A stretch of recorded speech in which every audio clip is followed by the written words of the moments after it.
Allahumma sholli ala Sayyidina Muhammad wa ashrikna zalimin bi zalimin wa akhrijna min baini salimin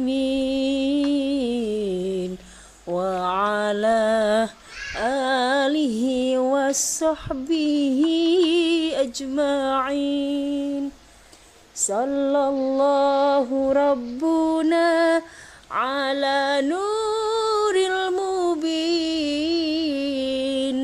Ahmad al-Mustafa Sayyidil mursalin wa ala alihi wa sahbihi ajma'in wa ala alihi wa sahbihi ajma'in.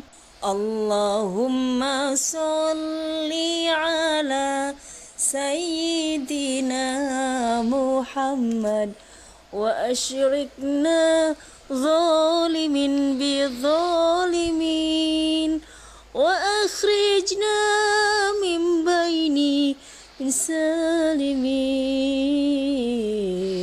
wa ala alihi wa sahbihi ajma'in.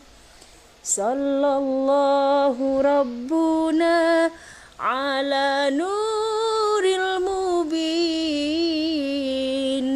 Ahmad al-Mustafa Sayyidil mursalin wa ala alihi wa sahbihi ajma'in wa ala alihi wa sahbihi ajma'in.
Baik, Bismillahirrahmanirrahim. Assalamualaikum warahmatullahi wabarakatuh.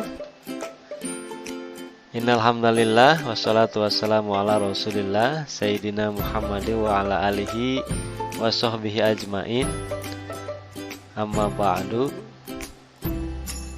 Teman-teman, bagaimana kabarnya hari ini?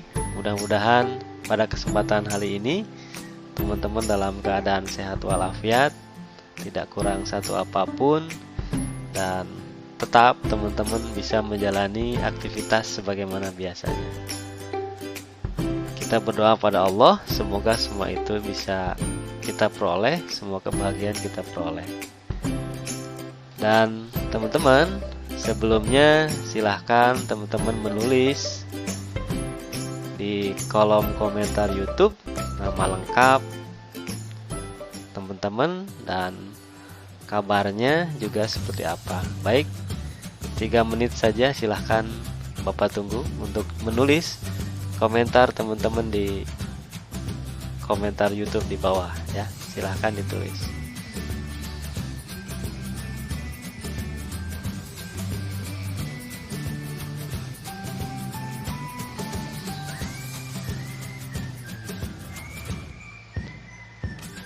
Oke.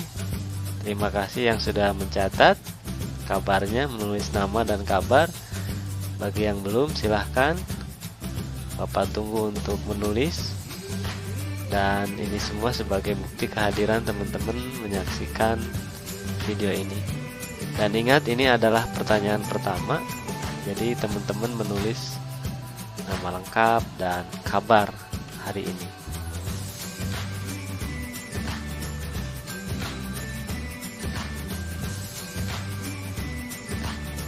Silahkan yang belum ditunggu. Bagi yang sudah, terima kasih. Sekali lagi, ini pertanyaan pertama. Menulis nama dan menulis kabar.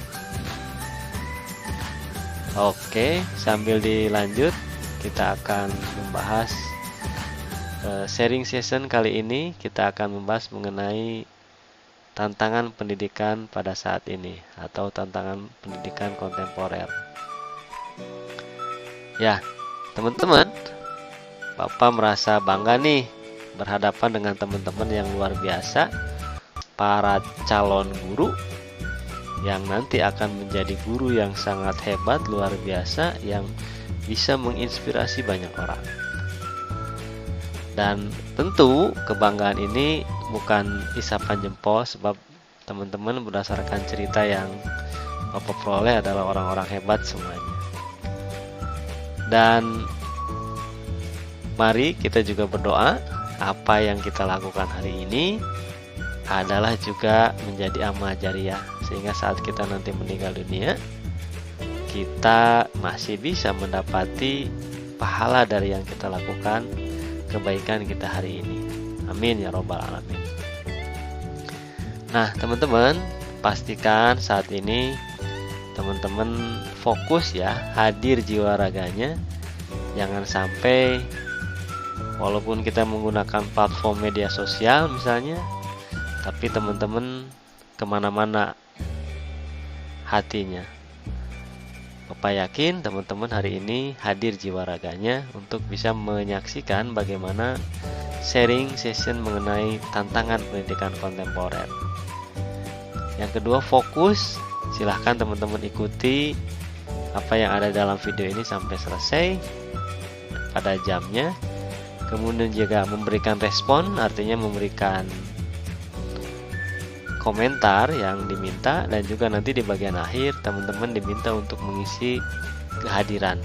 Linknya nanti ada di deskripsi ya. Kemudian aktif dan semangat. Jadi silahkan teman-teman memiliki semua perasaan aktif dan semangat, sebab dengan perasaan ini nanti teman-teman akan memiliki energi yang luar biasa untuk bisa hidup sukses. Dan tak lupa silahkan teman-teman juga menyiapkan catatan, poin-poinnya ditulis, sebab dari video kemarin, video hari ini, dan video berikutnya itu nanti poin-poinnya itu akan diminta saat ujian tengah semester. Jadi pastikan mencatat. Nah, teman-teman, pada saat pekan lalu kita sudah membahas sharing session mengenai profesi guru.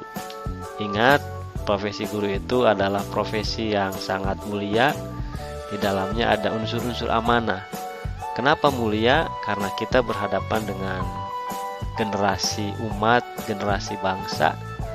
Di tangan kitalah pada akhirnya pendidikan itu akan seperti apa. Sebab teman-teman jadi guru, yang nanti akan berhadapan dengan itu semua.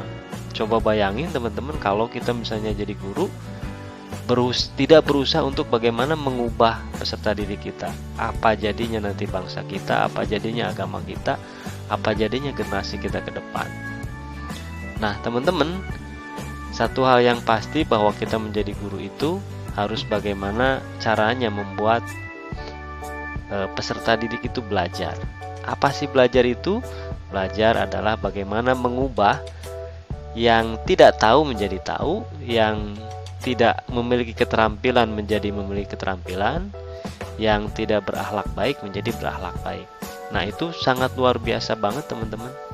Sehingga hari ini bahkan nanti pada materi berikutnya akan diulas tentang bagaimana tantangan-tantangan pendidikan hari ini, yang otomatis oleh kita sebagai guru harus disiapkan keberadaannya. Kemarin kita sudah membahas beberapa kemuliaan guru. Yang pertama, guru itu mendapatkan derajat yang tinggi. Kemudian yang kedua, memiliki ilmu yang bermanfaat. Yang ketiga, menjaga dirinya. Dan kemudian memiliki kebaikan yang melimpah, serta tak lupa juga disandingkan pahala kebaikannya seperti dengan pahala sedekah, begitu ya. Nah teman-teman, silahkan teman-teman menulis. Ini pertanyaan kedua ya. Siapa saja yang berbahagia saat cita-citanya teman-teman itu terwujud, yaitu cita-cita menjadi guru kan? Karena minggu lalu teman-teman sudah menulis buat teman-teman masuk prodi PAI tentu pasti akan jadi guru. Nah, jadi teman-teman silakan menulis di komentar sekali lagi, siapa saja yang berbahagia saat teman-teman itu menjadi guru, saat teman-teman itu mendapati kemuliaan-kemuliaan saat menjadi guru tersebut.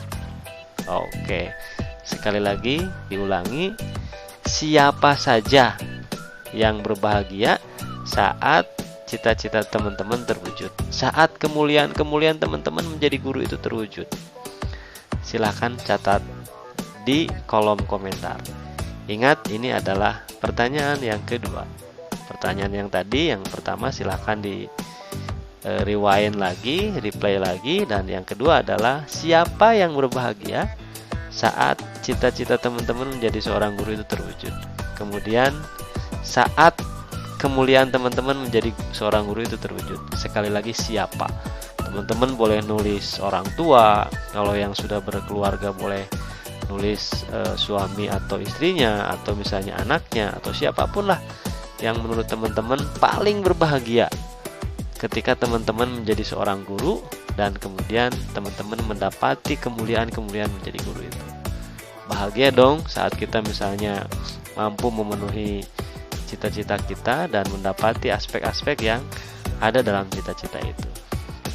Oke, pastikan teman-teman menulis siapa yang berbahagia. Baik, sambil dilanjut, sambil teman-teman nulis, silahkan. Nah teman-teman, pada pekan ini kita akan membahas mengenai tantangan pendidikan kontemporer dan kemestian kita untuk menyikapinya. Kenapa kita harus menyikapinya? Karena kita mau jadi guru. Dan sekali lagi diingatkan, posisi guru itu berhadapan dengan generasi umat, generasi bangsa, generasi kita selanjutnya. Kalau kitanya biasa-biasa, kalau kitanya tidak mampu membuat siswa itu belajar, maka apa jadinya sekali lagi masa depan kita. Ingat, kalau kita mengajar itu harus berpikir bagaimana mengubah orang yang tidak terampil menjadi terampil. Asalnya nih, misalnya pelajaran komputer, tidak bisa komputer asalnya, bagaimana caranya harus bisa. Nah itu salah satu aspek pembelajaran. Dari yang tidak tahu misalnya menjadi tahu, dari yang tidak berakhlak baik menjadi berakhlak baik. Nah, itu prosesnya bisa menggunakan penugasan, sharing, diskusi, dan lain sebagainya sesuai dengan metode yang didapat atau sesuai metode dengan yang dipilih. Nah, teman-teman, ada beberapa tantangan terkait dengan pendidikan kita hari ini. Tolong catat baik-baik. Tapi sekali lagi, tantangan-tantangan ini bukanlah artinya bukan berarti tidak ada lagi tantangan ya nanti yang disampaikan ini, tapi ini sebagai sebuah gambaran awal saja. Pertama adalah adanya globalisasi. Apa sih globalisasi itu? Globalisasi itu adalah satu konteks, satu keadaan di mana kita dengan batas negara lain, dunia lain itu sudah tidak ada batas lagi. Kita dengan negara manapun hari ini seolah-olah tanpa batas. Apa buktinya? Kejadian di belahan bumi manapun hari ini dalam beberapa hitungan waktu yang tidak terlalu lama itu kita bisa mengetahuinya. Nah, ini bukti bahwa adanya konteks-konteks yang terjadi dalam dunia lain itu bisa kita lihat keadaannya. Nah, tentu ini bagi kita sebagai pendidik, apalagi pendidik Islam misalnya, agama Islam, memiliki tantangan tersendiri. Sebab dengan begitu kita harus menyiapkan bagaimana siswa-siswa kita siap dengan globalisasi. Ingat teman-teman, yang namanya globalisasi itu tidak mungkin kita bendung, tapi bagaimana kita menyikapinya dengan baik. Yang kedua adalah adanya high tech.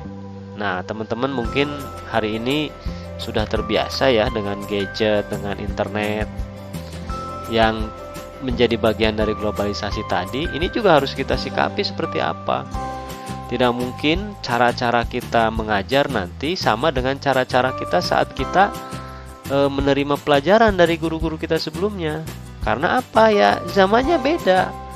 Dulu misalnya ngajarnya pakai metode X, materinya juga misalnya biasa-biasa saja, caranya biasa saja. Nah, ke depan boleh jadi kita harus menggunakan teknologi untuk bagaimana mengajarkannya. Bapak pernah ngecek di beberapa channel YouTube, bahkan di beberapa belahan negara lain, itu sudah dikembangkan robot untuk jadi apa? Untuk jadi guru. Nah, bayangin teman-teman, kalau keberadaan kita manusia ketika posisi jadi guru itu digantikan oleh robot. Nah, tentu nanti sisi-sisi kemanusiaan akan hilang. Ini tantangan yang kedua. Tantangan yang ketiga adalah mengenai hedonisme. Hedonisme ini adalah satu faham yang ingin senang-senang saja, yang ingin instan, yang gak mau capek. Jadi berpikirnya adalah berpikir kesenangan semata. Padahal pada akhirnya kesenangan ini merujuk pada sisi yang disebut sebagai awalnya materialisme. Nah, tentu ini akan menjadi tidak sejalan dengan prinsip-prinsip yang ada dalam agama kita. Dalam agama kita menganut ada sisi materialisme, juga ada sisi ukhrawi yang harus kita seimbangkan. Hedonisme ini pada satu faham bagaimana mengupayakan kesenangan belaka tanpa melihat sisi aturan dan norma. Yang dikejar adalah bagaimana saya bahagia tanpa memperhatikan nilai-nilai aturan dan nurani. Ini tentu akan berbahaya dan bertentangan dengan nilai-nilai agama kita. Ini tantangan tersendiri teman-teman bagi kita sebagai guru bagaimana menghadapinya. Tantangan yang berikutnya adalah ada satu kondisi di mana sumber daya manusia kita memang belum merata. Baik pada aspek kita sendiri sebagai guru ataupun bahkan sebagai peserta didik ataupun di masyarakat kita pada umumnya. Sumber daya manusia kita belum merata. Ada yang baik, ada yang belum baik, ada yang bagus, ada yang belum juga bagus. Nah, ini tentu menjadi tantangan tersendiri keragaman ini bagi kita sebagai seorang guru untuk bagaimana menghadapinya. Dan yang terakhir adalah tantangan-tantangan, harapan-harapan kemampuan abad 21. Apa saja yang diharapkan itu? Itu yang disingkat sebagai 4C. C yang pertama ini nggak mesti berurut ya. Ada yang disebut sebagai critical thinking. Jadi bagaimana siswa itu mampu berpikir kritis. Yang kedua adalah kreativitas. Nah, bagaimana membuat siswa itu kreatif.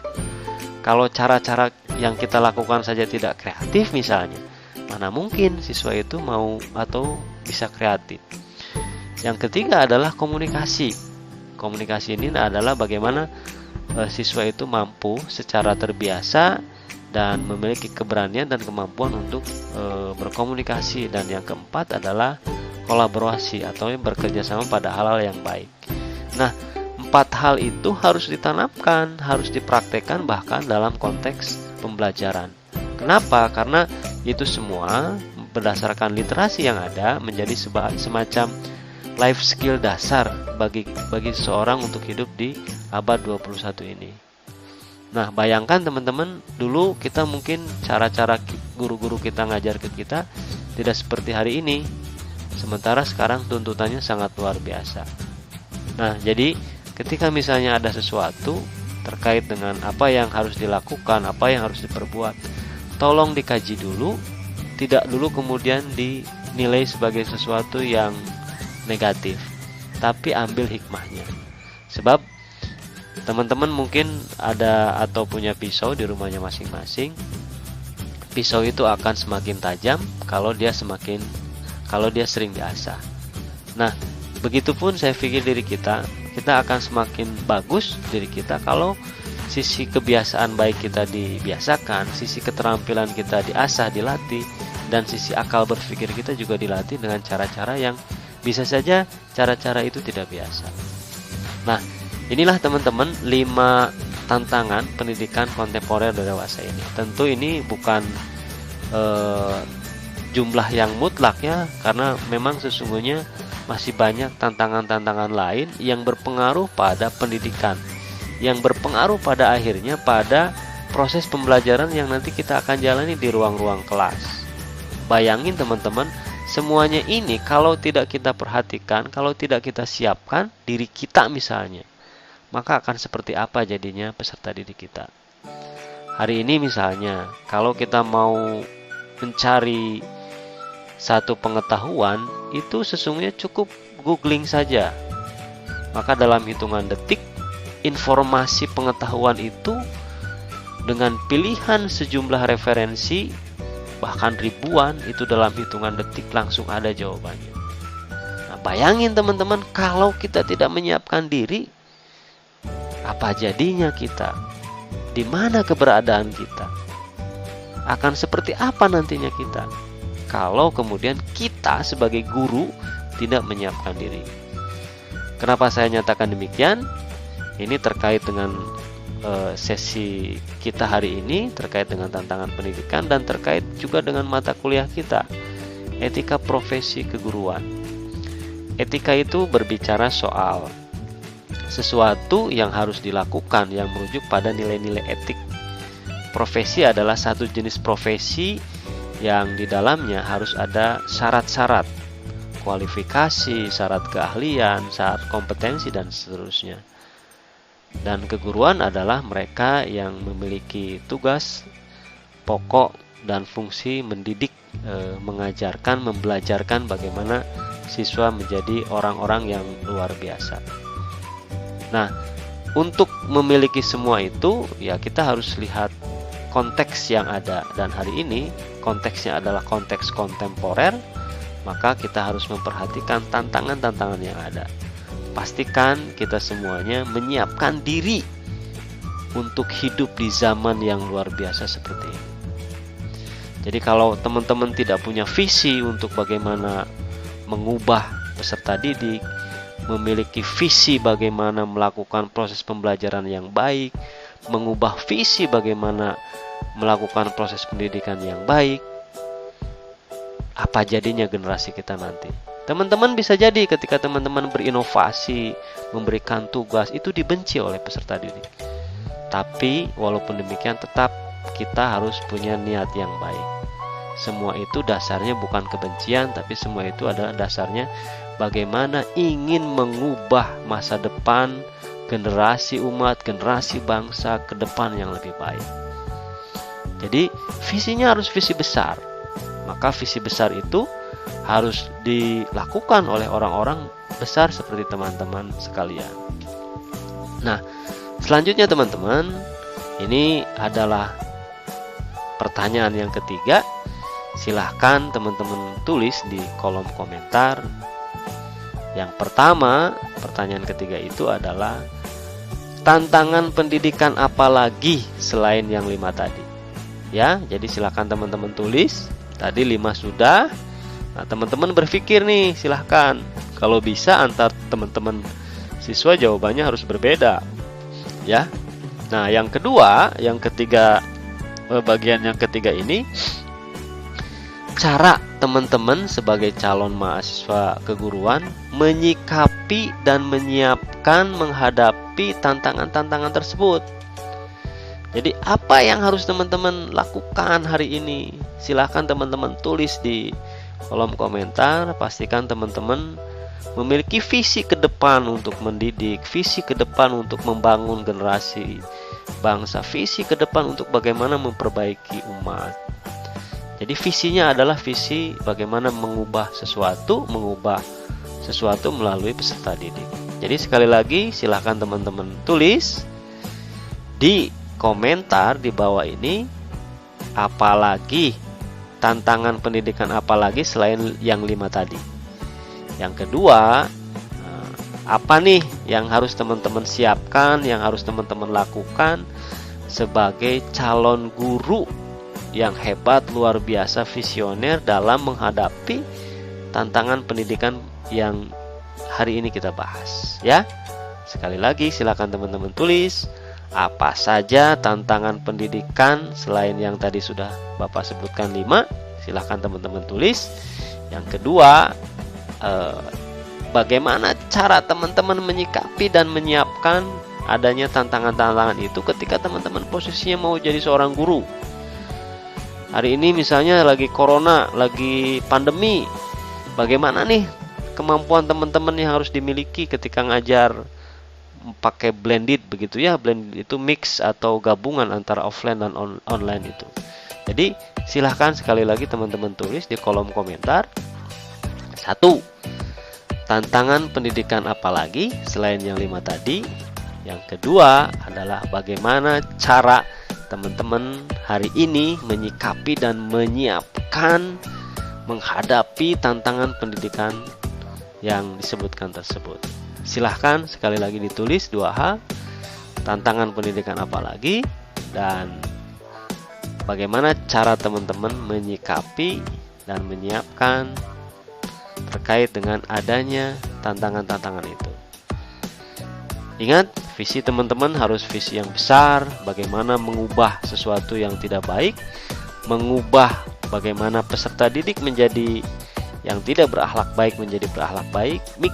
Dipikirkan dari sejak sekarang, nanti bagaimana ya caranya. Lalu berikutnya bagaimana membuat peserta didik itu tahu dari yang tadinya tidak tahu, atau membuat peserta didik itu terampil dari tadinya yang tidak terampil. Oke, dan berikutnya teman-teman, pastikan teman-teman klik subscribe bagi yang belum, klik juga like ya. Like jangan lupa, dan share. Oke, nanti bukti share-nya teman-teman silahkan japrikan ke Bapak sebagai bukti kehadiran. Dan jangan lupa teman-teman silahkan link kehadiran isi ya. Nanti ada pertanyaan-pertanyaan sama dengan pertanyaan-pertanyaan yang ada di video ini.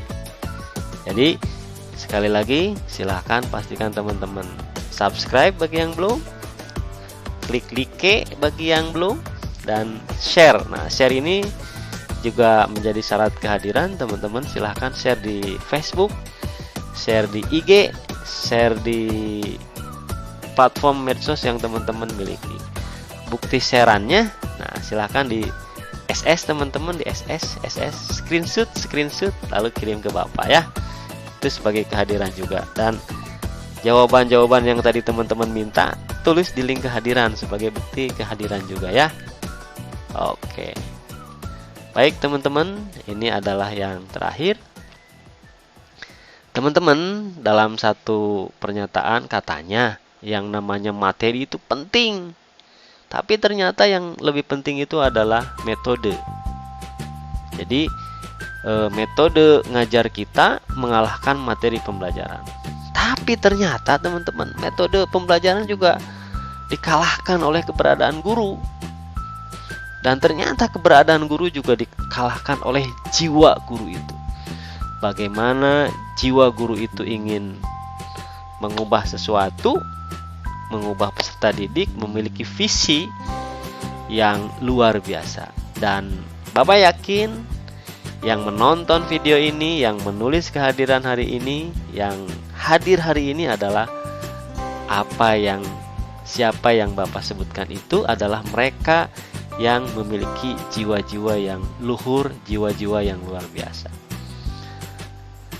Menjadi guru adalah mulia saat kita mampu memuliakan orang lain.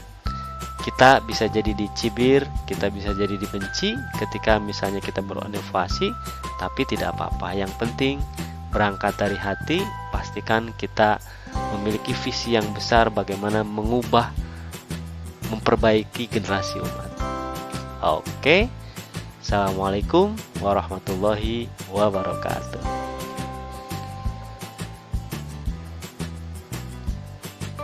Allahumma sholli ala Sayyidina Muhammad wa asyrikna zalimin bi zalimin wa akhrijna min baini salimin wa ala alihi wa sahbihi ajma'in.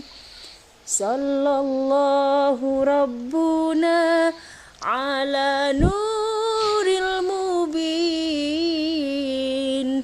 Ahmad al-Mustafa Sayyidil mursalin wa ala alihi wa sahbihi ajma'in wa ala alihi wa sahbihi ajma'in.